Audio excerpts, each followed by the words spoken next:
going over there on the other side. Good for you, man. Good to see you. Been a whole week. Been a week. I tell you. A lot of things have happened. Yeah, we have some of our usual cast of characters here. John Pollock.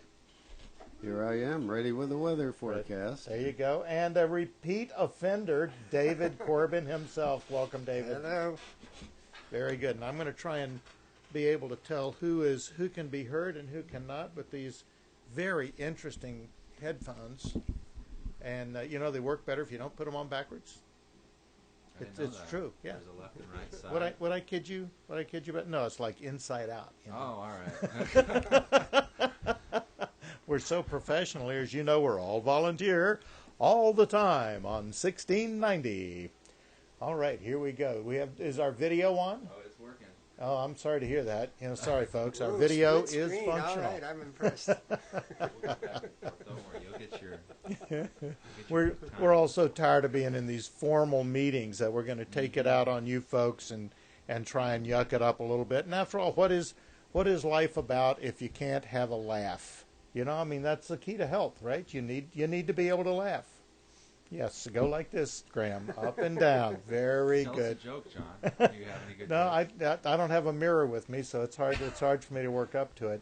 You were telling me something about the news. What's this about the new wind farm? The news. Oh, wow. Wind farm going up in Iowa. Yeah. $2 billion investment by Mid-American. Yeah. Looking to put about another gigawatt of electricity That's on 1,000 the grid. megawatts, which is megawatts. 1,000 kilowatts. Okay, all right. This is coming right after Facebook decided to go to Iowa because of the wind. They've got a renewable energy standard for their company. 25% of the electricity they use in their data and their data plants need to come from renewable energy sources. So they chose Iowa over Nebraska, and now this news, Mid-American going to Iowa with a $2 billion investment. This is the largest state investment in Iowa, looking to put a gigawatt of electricity on the grid, and it looks like the rates are going to be stabilized over the long haul. But in the short term, they're looking at $10 million per year reductions of their rates until 2017, and this is commencing with the $3.3 million reduction in 2015. So look at that. The rates are going down in Iowa, and they're going up in Nebraska here. So it's people are always, they come back from a road trip and they're saying, geez, all those turbines in Iowa. I know when I went to New Mexico to visit family over Christmas, went through Kansas, and the whole middle of the state, there's a farm there where everywhere you look, as far as you can see, there's wind turbines. And we got better wind, or at least as good a wind as they do there. You do. Pretty soon there's not going to be any corn left in Iowa. It's just going to be all wind. But you can grow the corn, too. We're going to power the entire country, John. We already feed the country. Now, soon we're going to power the country. They'll all have to come for us for everything they need. I don't know if I like this, But we got, so what we hear from Nebraska Utilities, now Graham and I both, and this is John, we both work with utilities here. And what we are hearing is that, if you want to put more wind power in, you have to build a backup, and it's, so it costs twice as much, and it's hard, and the wind doesn't blow all the time, and so we have 4, 5, 6% of our electricity generated from wind power in Nebraska, and right across the river from us here in Iowa, they're like at 20%, and I haven't heard their lights went out as a result, right? No. No, Facebook's lights are going on. Lighten them up. They are. So, hey, real quick, you just mentioned something earlier about the wind turbines. I know there's always been that question of where's the energy getting stored, and a lot of times it doesn't need to be stored. It's still providing a base load power, so let's not forget that wind does provide base load power. But you were saying something about GE earlier? Yeah, GE has just begun to sell its, I believe it's a 1.7 megawatt wind turbine, and GE, General Electric, makes some of the best workhorse wind turbines made in the United States. Their 1.5 megawatt is sort of a standard unit. Nobody ever got fired for buying a 1.5 megawatt GE wind turbine. This new one, which their branding they call their Brilliant line, the newest one is associated with a battery and software, so that they have actually begun at the generation point to store enough power so if there is a little drop in the wind, they can just automatically fill in. And when the wind's back, the people on the other end of the wire receiving the electricity, they never saw it. They never knew it. There's another aspect to this that I was just reading about, and that is that when you add more variable sources of power, such as wind and solar, it can introduce dynamic instabilities in the electric grid. Big sources of power coming off and on. And if you have that kind of capacity with it, that means that they can actually do a smart grid function where they're buffering the grid and saying, do we need this power this millisecond? And will this enhance, and that could enhance the stability of the grid if you do it that way, by being able to seamlessly integrate not just with the power demand, but also with the stability characteristics of the electric grid itself, which every once in a while, of course, there are these big blackouts, and that's because you've got a pretty big network of stuff that's all interacting with each other. So this is very favorable, and I'm sure GE was thinking about that when they decided to come up with that setup. There's other elements like since I read all this energy geek stuff, I saw an announcement where there was a megawatt, actually it's 1.4 megawatts of a fuel cell installed in a medical center complex.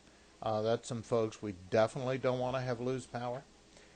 They have all kinds of backup generation capacity at medical centers in general, and a fuel cell is a big battery, and it's so that's there are things coming together now, and perhaps we should deal in some detail at some point the new generation of reports showing exactly how you can move to 99% renewable power by the year 2030 by integrating wind power and solar power and fuel cells and this new thing called grid integrated vehicles, where the electric vehicles get charged and you keep them plugged in, sort of like I've got my laptop plugged in right now.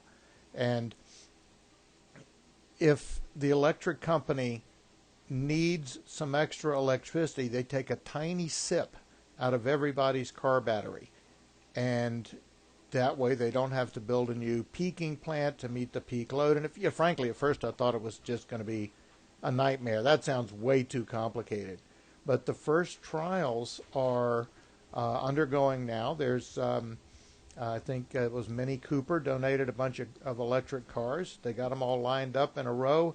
And at PJM, which is a big chunk of the grid of the United States, about a quarter of the USA grid back east, it goes from the ocean up through Ohio, they're actually using those cars to charge and draw electricity from, not for power per se, but other grid services like stabilization, and just tweaking the charge and frequency modulation and all those kind of things that none of us ever, thank goodness, have to deal with because they're dealing with it. But it can be an asset to have these cars plugged in and just take a little bit from them when you need it, so you're still charged up when it's time to go home from work or whatever you're doing.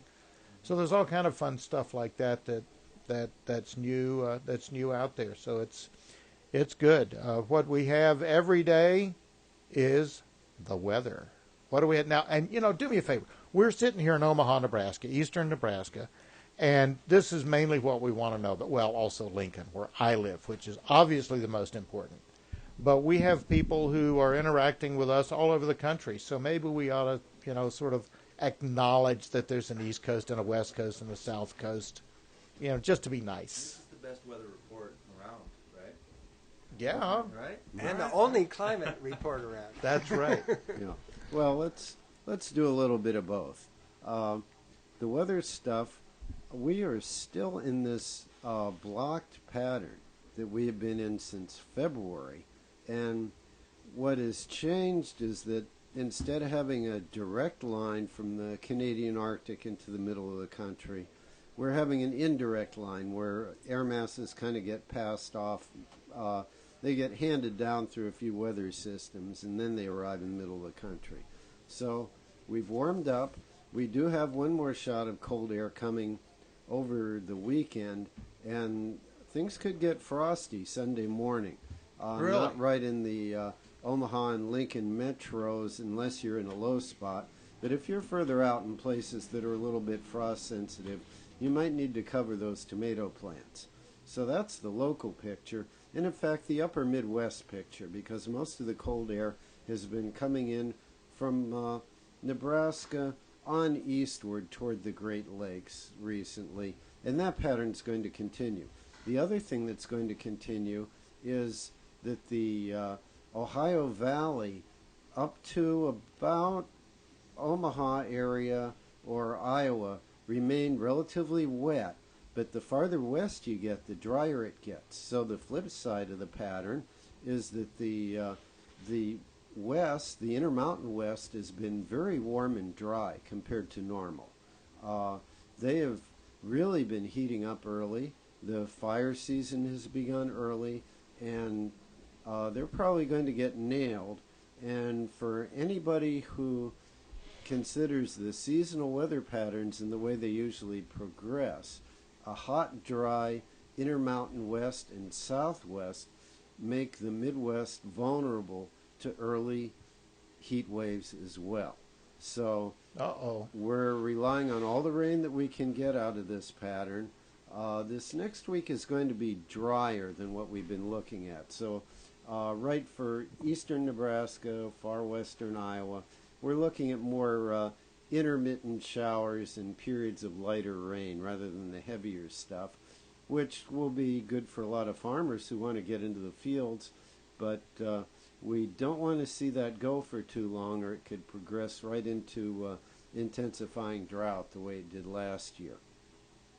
Further afield, the center of this blocking action right now is actually over the Atlantic Ocean. Greenland has been warming up earlier than usual. The Arctic sea ice melt is progressing so far at approximately the same rate that it did last year. Last year was a record setter, but it didn't really start to manifest itself strongly until later in the spring and early summer. So now that's way far afield. What's that got to do with us? The You Arctic? told me to give a broad-ranging report that blends into Okay, climate so and Santa everything Claus, else. all right. he's Last getting time his I feet checked, getting by the wet. way, we all lived on the same planet. Oh, yeah, huh? This All is, right. This is true. But no, for what it has to do with us for the next week, probably slightly below seasonal normals on the average, which means a lot of days with highs in the 60s to lower 70s.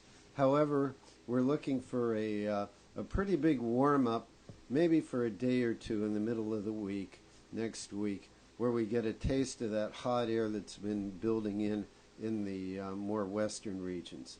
By the way, it's also very bad for the snowmelt season because the Rockies are a little bit below normal. They gained some for a while, and now it's getting eaten into like crazy. It's just warm and dry, and they're not going to be seeing any of those spring storms. So and the importance for us here in the Great Plains is that that's where the rivers get their water, right? Right. We rely on runoff. The Platte, the Missouri River itself, which is still kind of low from last year's drought, and the Really? reservoir storage is low. That's going to be eaten into again. So it's overall, I'd say it's an iffy picture for agriculture. Further east, it's been too wet, and they're having trouble getting into the fields. It's on the verge of being too dry again. Of course, we're already in a drought area, which has Right. been improved somewhat, but that's the topsoil.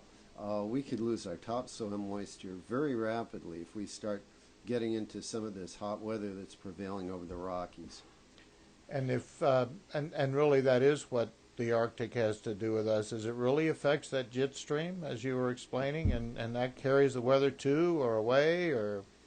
Yes, well, it affects all kinds of things. One of the things that apparently it's been doing in tandem with some other things is enhancing this blocking pattern.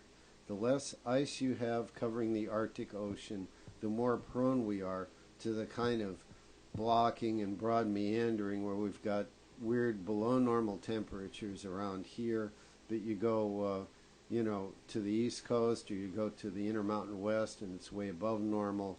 And most of the Northern Hemisphere has been seeing some of that. It's a very blocky pattern where instead of the jet stream going mostly west to east, it's doing a lot of meandering still for this time of the year. So these big loops, it looks like the Old Man River, out there with the big, crazy-looking loops. Exactly. So I have one question. A lot of people have been using the terms climate change rather than global warming because people think if you say global warming, it has to be hotter everywhere all the time. And we had a record flood, and then we had a very dry year, and then last March we had one of the hottest Marches ever, and this March we had a very cool March. So is that why climate change is a better term, because it shows us? oh boy, here we go. Here we go. I think it's a better term to describe the conditions that we're looking at. Certainly warming overall is going to be a big feature in this part of the country and through most of the continental areas in particular, but that doesn't mean it's warmer all the time, of course. The other thing is that climate is a lot more than just temperature, as Dave just pointed out. There are all kinds of things going on at the same time. Now, I'm not going to attribute all of this to the blockiness, to warming or the melting of the Arctic sea ice, because this stuff is it's quasi-cyclical and we don't really understand all of it. By quasi, I mean it's not like, 12 years from now it'll be the same, or 30. You can't pick an exact time and say, okay, it'll repeat then. But what happens is that over a period of a few years or even a couple of decades, the extra energy that we're holding near the Earth's surface gets partitioned differently between the atmosphere, the land, and the ocean. And right now it seems that a lot of it is going into the deep ocean in a way that wasn't necessarily happening 10 or 15 years ago when the surface temperatures were rising more rapidly. And this stuff kind of goes back and forth, but overall the trend is warmer, warmer, warmer. And that overall is the global warming. But that doesn't mean in Omaha at the beginning of May 2013. Right, and that's why, and David and I have had this, and Graham, we've had this discussion before. The way I like to say it is that the climate craziness, the climate disruption, the human-caused climate change, because climate's always changed, right? Yes. Given enough time, it's going to change. Sure. But the human-caused part of that is caused by the human caused process called, for decades at least, global warming. That's the general scientific term because it is global and the general trend is warming, caused by having too much greenhouse gas pollution, and greenhouse gases are a good thing. We'd be a chilly little place without the greenhouse gases, right? Definitely. But if you have enough of them, it's a good thing. If you have too many of them, it's like, you turn on the oven at 350 and you're baking your dinner pretty good. But if you turn it up to too high, you're going to make a mess. And I think, it's pretty clear we're making a mess. And the reason I like to say the climate disruption caused by the process known as global warming caused by greenhouse gases is that gets you to the cause of it. And if you don't know the cause of it, how are you going to fix it? Because this is something that we better get a handle on fixing. I was going to say, let's get real, though, too, okay? Global warming, why do we stop calling it global warming? Because the deniers like to They use don't that set as a my agenda, Bubba. buzzword to, to make us all, to make all the science-based people, the people who believe in facts and evidence, turn us into a bunch of crazies. Yeah, but it's also because people think every day has to be warmer, That is true. That is true. Well, the other thing that I will say is that the climate scientists have been calling it climate change for a long time. I've got, as I had to point out to the state legislature last year when I got asked a pretty similar question, I have a book in my personal library called Understanding Climatic Change that I picked up as a graduate student in the mid-1970s. It's not quite climate change, it's climatic change. But Right. this is a scientific report. You don't expect them to state things simply, even in the Right. title. But that was the basic emphasis, even back close to 40 years ago now, is to understand all the things that go together. And it's a pretty darn complex system. Even combinations of the most powerful supercomputers in the world cannot model with the degree of precision we would like what's going to happen more than a short time ahead for weather. But for climate, we can see a little more clearly long-term general trends, right? Right, because you're dealing with an average. I want to give you, before I head out, I want to give you one example to illustrate that, the difference between day-to-day weather and climate. I can't give you a good forecast for what the weather will be like 2 weeks from today, but I can give you a precision forecast that the temperature at 5 p.m. on July 15th will be warmer than the temperature at 5 p.m. on January 15th, measured at Epley Airfield. And that's because we understand the climate, and we know that in Omaha, the annual change will trump the day-to-day change regardless. I couldn't say that for Rio de Janeiro. They're in the southern hemisphere. It might be the opposite. I couldn't say it for San Francisco. So it depends on where you are. But where you are is the knowledge of the climate that allows you to make a fairly precise statement, even though you can't tell the day-to-day weather. It's like we were saying the other week. Climate is what you expect. Weather is what you get. And that's we know, and that's why we can talk about, oh, this is sort of a cool summer, or man, that was a cold winter. It's a matter of context. We know a lot about the climate, enough to make distinguishing remarks one to the other. John, thanks for coming in. We like to have you every week. John. It's fun. I'll be back next week. I love to hear it. Go out there and get that other guy in here, will you? Great. And you're listening to my station, 1690 AM, The One, a radio station in North Omaha.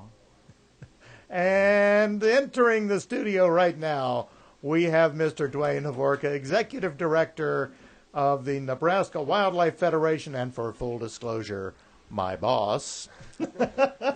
Good evening. Directionally challenged. You forgot that part. Oh yeah, well, I wasn't going to say anything. Oh, come on, man! You're only like 27 minutes late. Man, I get to be late to work every day now. The show's over in 2 minutes. You can make it quick. Just in Well, time. thanks for your insightful comments. And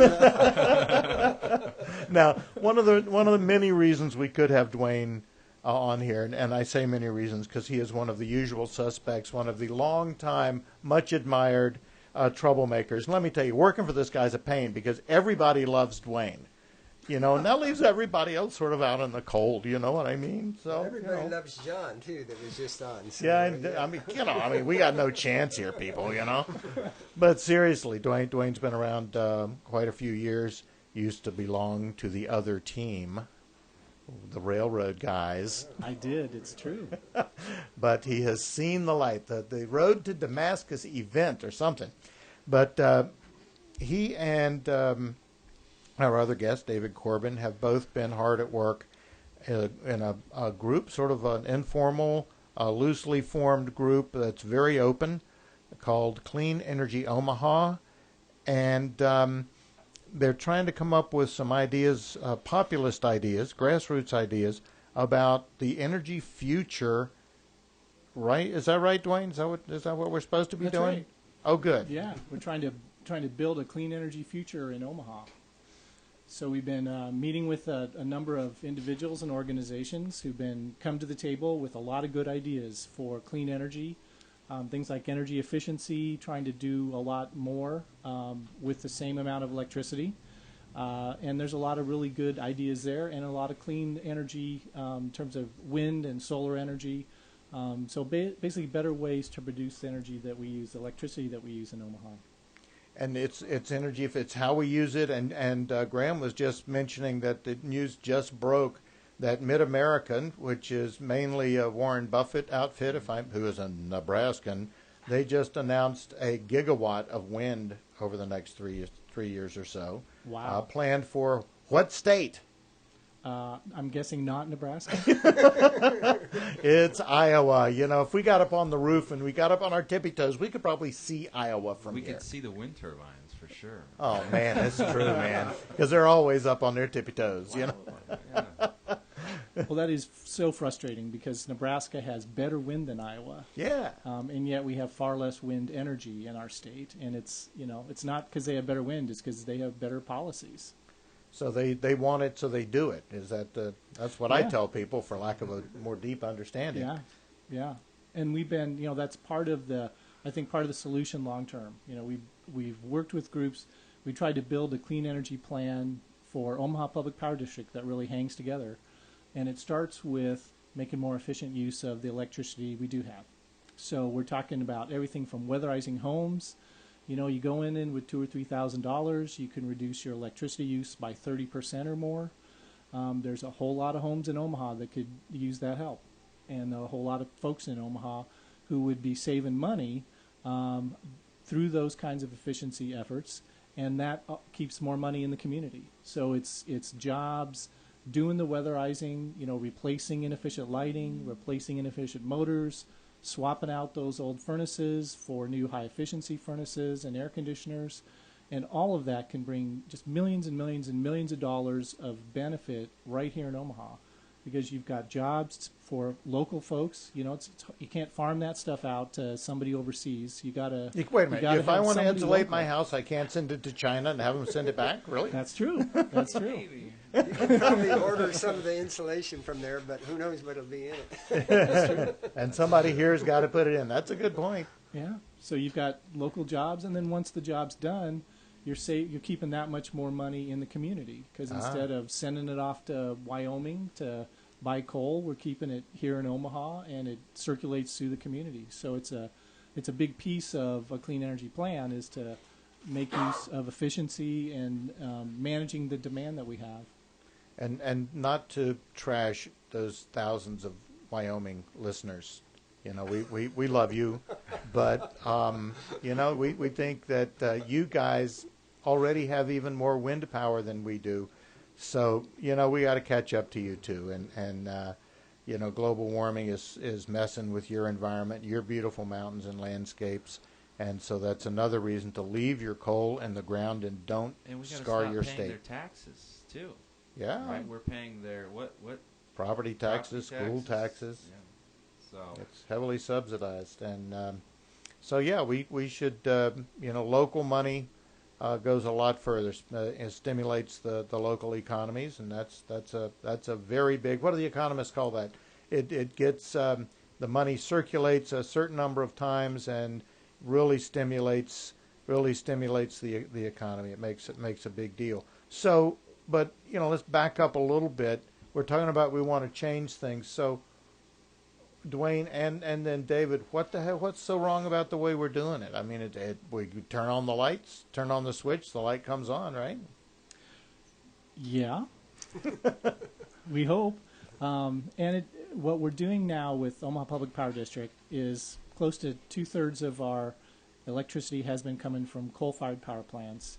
Another almost a third has been coming from the Fort Calhoun nuclear power plant. Just not lately. Just not lately. Now that it's offline, It's only a couple of years. we're getting it elsewhere. And so a very small part's coming from natural gas. A very small part is coming from wind energy, although that's growing with NPPD or OPPD. So that's the good news. And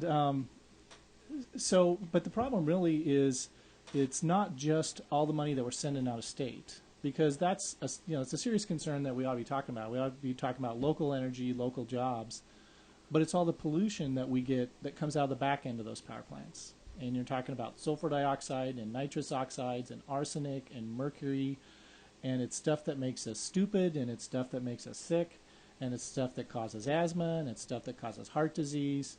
And on top of that, you've got CO2 and climate change and all those, big, bad, nasty things that are going on. But, right here in our community, we're seeing health effects from the power plant right here in North Omaha that's generating a chunk of our electricity. And now, David, you were telling me something that's relatively new news. There's a new measurement of mercury in the North Omaha plant. Well, I don't know that it's new. It's been going on for some time, but I think my years at UNO have been in public health, so I understand some of the public health issues. Uh-huh. And so I know we're throwing around a lot of terms like gigawatts and megawatts, and people may not know what that means. And on the reverse side of that, there's micrograms. And John Maillet, who used to be a famous nutritionist, Gene Mayer, if you say it in English, said there's no toxic substances, just toxic concentrations. So some things, a very tiny amount, will cause problems. Mm-hmm. And we're talking sometimes, most of the time, with lead and with mercury, we're talking about measured in parts per million. Parts per million. So when they look at fish, for example, that are in local streams and lakes, and they want to look at mercury, they're measuring it. Actually, they put it in, if you really want to complicate things, they put it in micrograms per deciliter, which means almost nothing to anybody. Really? But it's not much. It's still parts per million is what we're talking about. So 100 micrograms, I should say, per deciliter is the same as 100 parts per million. Now, I want to just put a million into perspective, too. So it's about 12 to 13 days for a million seconds to transpire. That's a lot of seconds. So you're talking about, with mercury, less than 1 part per million that can be considered hazardous to our health. So and we've got according that North Omaha plant, if it were bigger, it would be even worse. But it's a relatively small plant as coal plants go. But it's it's in the top 50 of the most polluting plants in terms of mercury in the United States. No kidding. So when you say it puts out 458 pounds of mercury, you say, well, that doesn't sound like very much. But remember what I said? Parts per million. How much do you think those 458 pounds would spread out in water or on the land? Then to top it off, here we are with sitting on top of one of the biggest, the EPA Superfund site for lead. Right where we are in this part of town, lead levels are high. That's also measured in parts per million.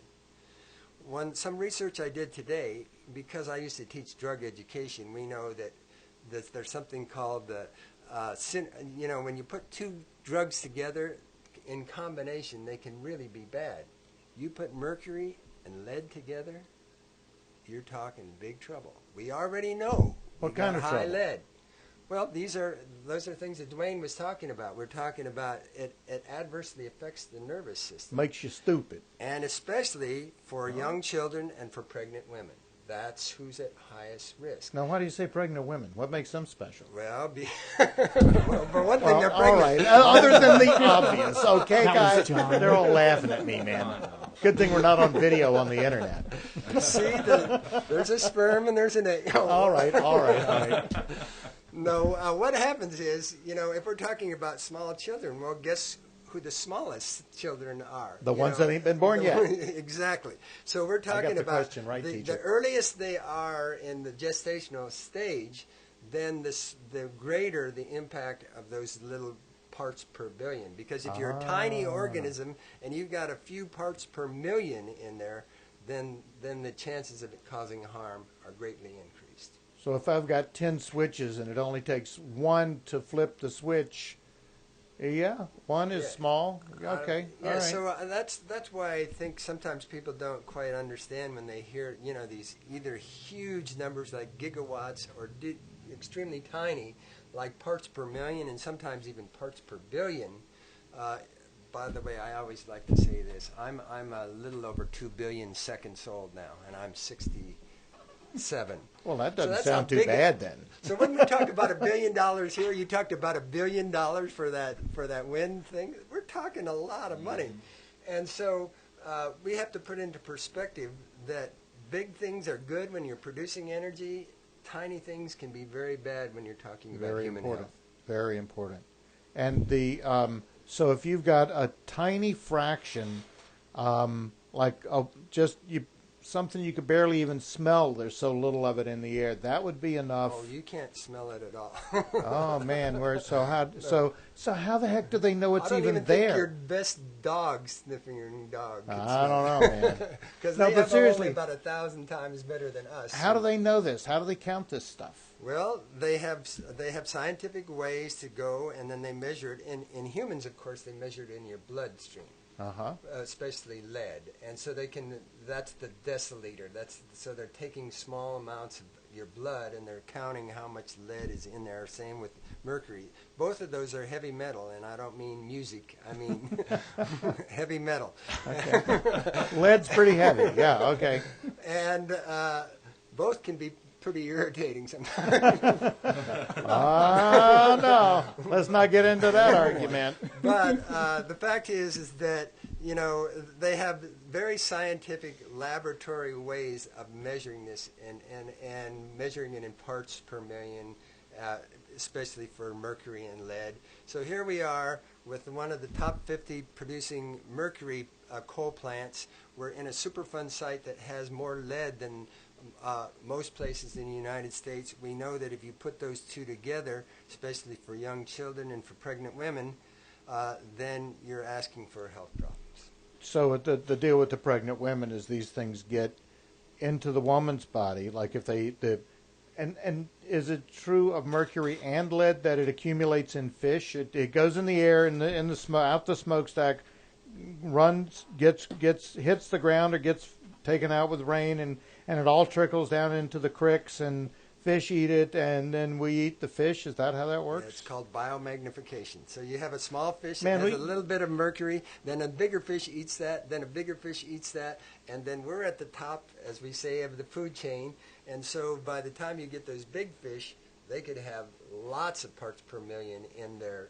Tuna. There was a thing about like mercury in tuna. Exactly. Okay, all right. I know we beat up on OPPD a lot, but let's do it just a little bit more. North Omaha Station emits 10 times more SO2, sulfur dioxide, that thing that we breathe in. It can trigger asthma attacks and cause other cardiovascular problems. 10 times more sulfur dioxide than the plant right across the river, Walter Scott owned, or in Council Bluffs. And which they're closing down. Which is closing in 2016, Yes. actually. They'll stop burning coal. But in other words, if the two plants make the same amount of energy, North Omaha makes 10 times more pollution for sulfur dioxide. So it just really puts it into perspective how dirty this plant is. But to give OPPD a little bit of a break and get off topic, Dwayne, how can this report, I know we've given this report, we've shared it with OPPD, is that correct? Or you Yes. have? And what is their response been? What are the next steps with the report? How can OPPD best utilize this to change the way they're doing things there? Well, there's a couple things. One, that the board members and staff who've seen the clean energy plan, I think, are taking a look at it. They're interested in it. Probably some folks more interested than others, but I think it's fair to say people we're getting their attention. The next step probably is to have us develop some more information, more community awareness of the benefits of the plan, because we know it's going to create jobs in Omaha. We know it's going to help clean the air. We could probably put some better numbers on those impacts so we get a better understanding. And then the third thing is as Omaha Public Power District looks toward the future and looks at their options for the future, what they're going to do with their current power plants and how they think about the future, building our clean energy plan and comparing it to some of the other ideas that they have in the other directions, I think will be an important piece. I mean, the good news is when Nebraska Public Power District, which serves most of the rest of their state, took a similarly constructed clean energy plan and they put it into their models and ran through, and they compared it to kind of business as usual, where we keep the old coal plants running as long as possible. What they came out is they said over the next 25 years, our clean energy plan is about the same price as their keep burning coal plan. So, the rub on renewables has been, gosh, it's wonderful, it's pretty, but it's too expensive. The truth is right now the costs are down low enough, energy efficiency is cheap enough, wind is cheap enough, solar's getting cheaper, that business as usual is now just as expensive as clean energy. And so once people start to understand that, I think we'll have a whole lot of broad community support and also support on the board and with the staff for pushing towards a clean energy future. Yeah, and as you said earlier, I mean, what resources does Nebraska have? We have sun and we have wind, and we're at the higher end of the other states on that. So why wouldn't, if we had a diamond mine, if we had diamonds under the ground, you think people would say, let's leave them there and let's not use it? Or and by the way, they don't treat the coal miners and diamond miners don't get treated very well, but people who put up turbines and put up solar arrays and so on, that's a much cleaner, not only from the perspective of producing the energy, but of how it gets done. So, we all know about the black lung and the coal mines and all of those kind of things and how they had to protect the workers. So to me, it makes sense all the way around. If Nebraska wants to use their own natural resources, why in the world wouldn't they use more wind and more solar? And wind and solar protect one of our most vital natural resources, which is water. Coal plants, nuke plants take millions of gallons of water. If we look at last year, the last drought we had, Nebraska uses a lot of their water to water the crops and irrigate the crops around here. So with wind and solar, we're not using any of that water, Yeah. right? And to get the coal takes a lot of water. And then they have to spray it down so it doesn't spread the dust all over. So it uses millions and millions of gallons of water just to get that coal to us before the water that we have to use in the coal plant itself. And it's some of the pro-coal advocates say, well, we just use it to cool and then we put it back in the river or whatever. But there is a fair amount lost. There is a danger of contamination. And the water, before it goes back into its original source, has to be cooled. I mean, there's no fun catching a trout that's already been boiled. I mean, it's just not right, is it really? So, there's all kind of implications, and we don't want to make it sound like it's overly simplistic, but the bottom line is that if you have thermal generation and you get your heat by burning something, it's not like either the residue, the ash just magically disappears, and it's not like the stuff that goes up the smokestack just magically disappears. Everything goes somewhere. Hey, that's my line from the other show. I know. And what David said was, I believe, correct me if I'm wrong, there's no such place as away. That's right. Is that close? And when you throw something away, where is away? It still goes someplace. Right. Well, you ask about what the next steps are, and some of the next steps are looking long term. What's the long term strategy toward moving toward clean energy? I think there's also short term things we can do. We're asking Omaha Public Power District to make a commitment to solar energy, to work with groups that want to put together a solar garden in Omaha, to get together and collectively generate solar energy, to work with them to make that happen. We're asking them to ramp up their efforts in energy efficiency and to really look at Omaha and develop a strategy neighborhood by neighborhood, going in and just doing a whole neighborhood where we really overhaul the housing stock and the business stock there, make it much more efficient. So there's things that Omaha Public Power District can start to do today and this year that we don't have to wait long term, but that'll move us in the right direction and move us down that road toward much cleaner energy. How do average people living in the community, ratepayers, how do they speak up about how can they get this? Can they access this online? How can they influence OPPD? Sure. One thing that they can do is, just call the OPPD people. Actually, OPPD has posted this online, the report that you're talking about that we've given to them. So. Yeah, and we'll find you an address for you here real quick. Well, that was nice of them. Well, we delivered to them actually a fair-sized stack of paper over time, and how many trees have we killed? No, actually this we is online. And then what they recycled paper for their own purposes, internal distribution purposes. Sometimes if we only give it to them in paper, they'll scan it and they'll put it up online for their own reference. And that's pretty handy for us all. I know that to be true because one of the pages was upside down and they scanned it and it was still upside down. Yes, and I know which one that was. I printed it wrong. Okay, I confess. So people can take a look at the plan if they're interested in hearing more.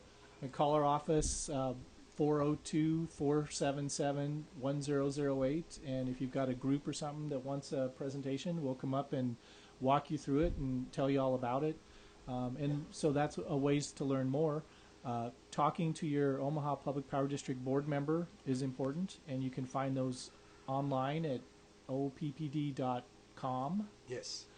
So you can see who your board members are and talk to them. And, writing the electric utility, just use that address right on your bill. And if you're interested in clean energy, tell them about it.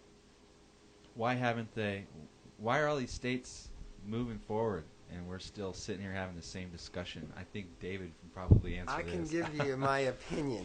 I believe, things have been going pretty well for the last 50 years. And they see no reason to change. It's kind of like when we converted from whale oil to kerosene or something, or we went from horses to cars. There have always been detractors anytime you're looking at a new way. And by the way, when you mentioned this, it just occurred to me that I am part of the new generation of energy. You're older than I am, dude.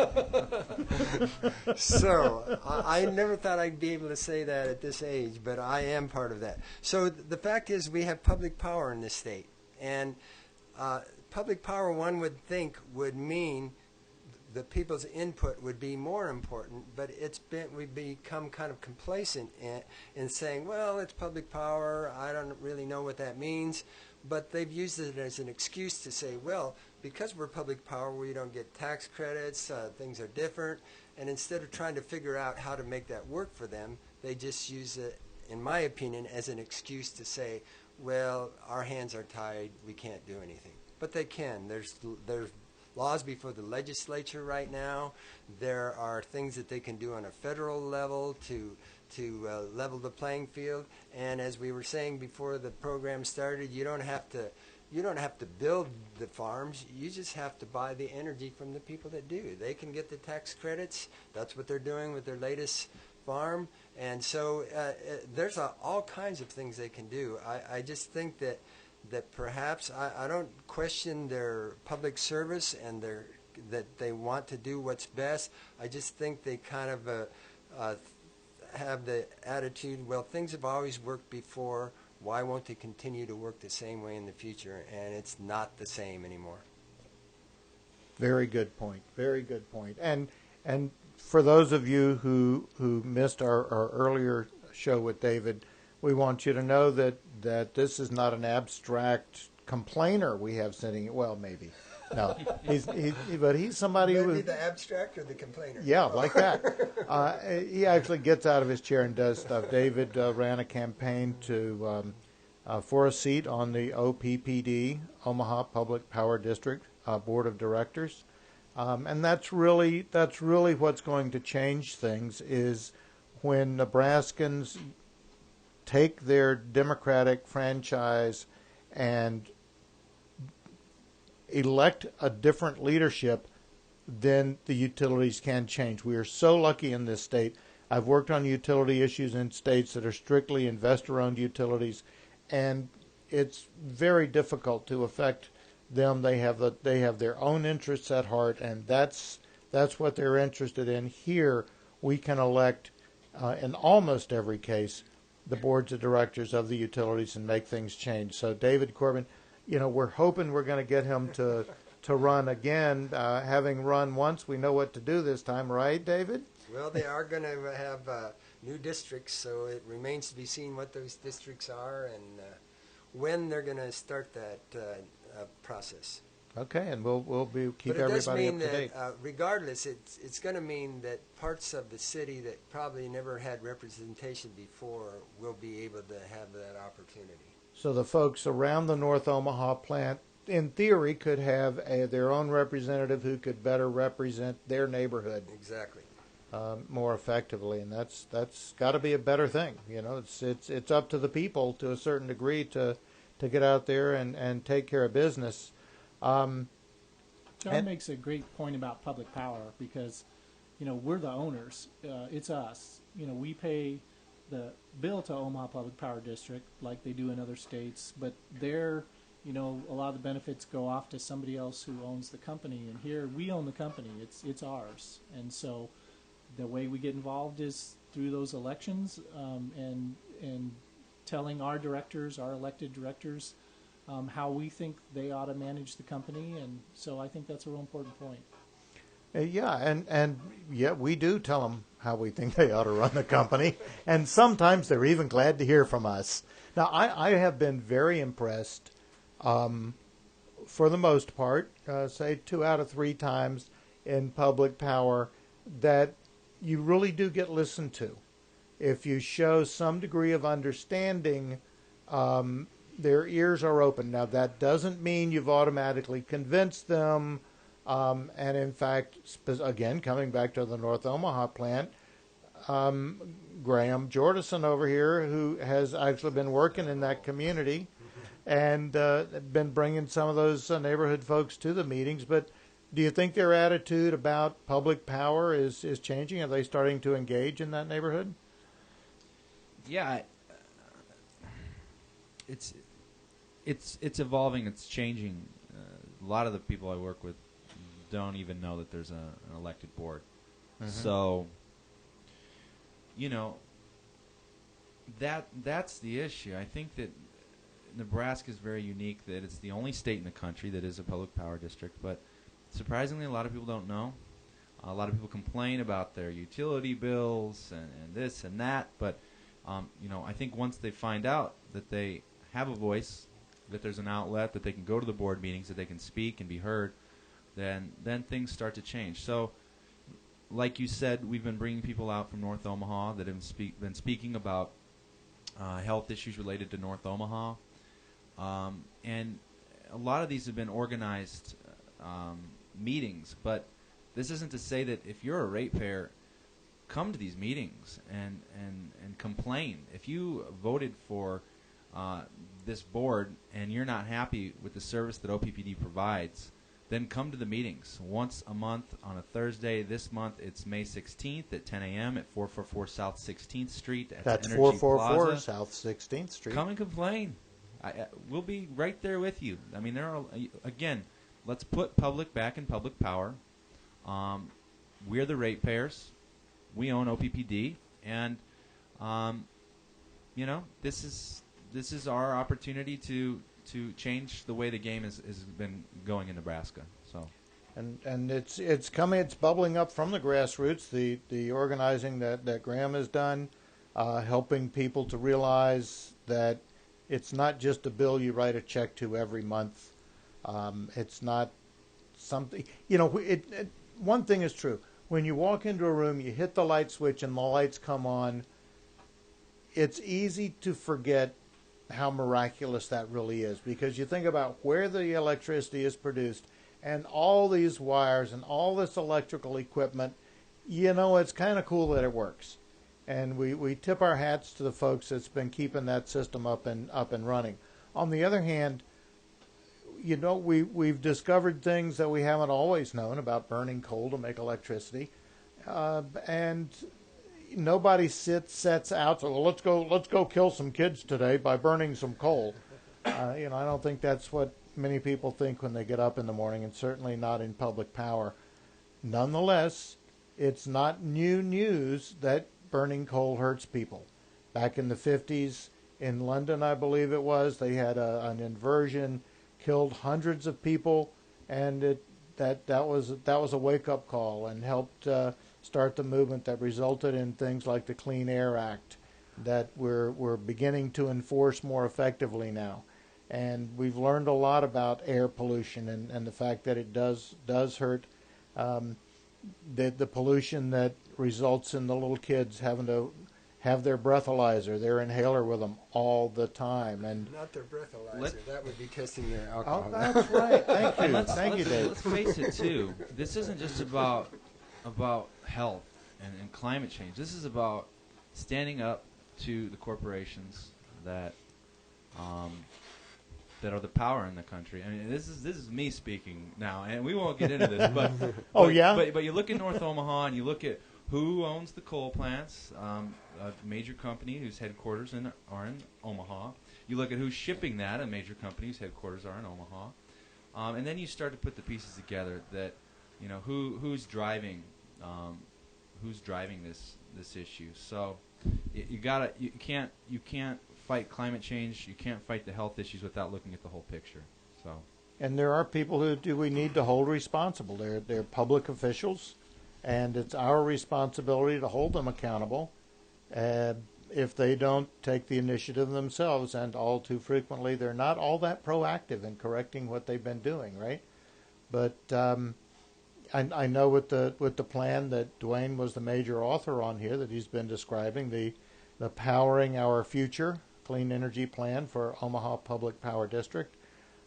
They have the executives at OPPD have said they will use the content of this as they go through their planning, and they'll put some of these ideas in and do an analysis, and then we'll get to fuss with them about their analysis and their assumptions and so forth. So, it's a process of change, and there's a great deal of urgency to it, and we have a group of citizens that is engaged in this process, Clean Energy Omaha.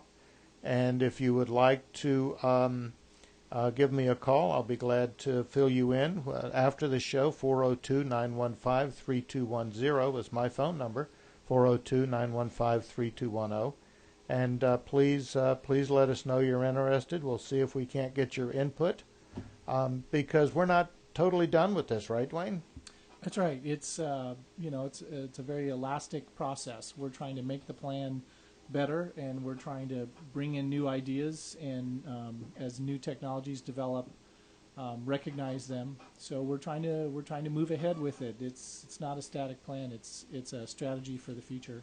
Very good. And we'll have people taking it on the campaign trail, both in campaigns like Graham does in North Omaha, bringing people into the board meetings with petitions, as I think you're going to have something for them this coming week, right, Graham? This coming week, Dave's actually going to be there. He's going to be speaking at a press conference. We're going to be delivering, hopefully we'll have 1,000 petitions next week to deliver at the board meeting that we just talked about on May 16th. So come out to that, join us. 1,000 petitions asking OPPD to shut down the plant and invest in renewable energy. Hopefully use this plan that we've heard about here tonight. That's terrific. Well, it is 6:59 again, and how time flies whether you're having fun or not. Every day. Every day? Twice a day, Especially when you show up a half hour late. Thank you once again for listening to the Environment Report, and we will see you next week.